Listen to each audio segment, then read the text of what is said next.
Harvesting झालेले त्यांची तर पंचनामे करून काय करणार आहे? ढेकळाची पंचनामे करायचे का? ढेकळाची पंचनामे करायचे का? ढेकळाची पंचनामे करायचे का?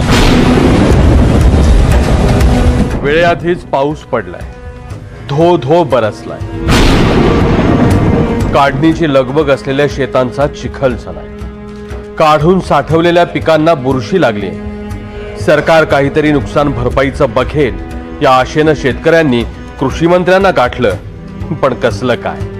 या कृषी मंत्र्यांनी पार शेतकऱ्यांचीच अक्कल काढली. हार्वेस्टिंग झालेले त्यांची तर पंचनामे करून काय करणार आहे? ढेकळाची पंचनामे करायचे. हार्वेस्टिंग झालेले त्यांची तर पंचनामे करून काय करणार आहे? ढेकळाची पंचनामे करायचे. हार्वेस्टिंग झालेले त्यांची तर पंचनामे करून काय करणार आहे? ढेकळाची पंचनामे करायचे.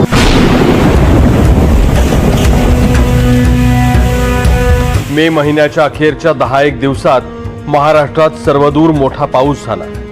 यात फळ पीक आणि भाजीपाल्याचं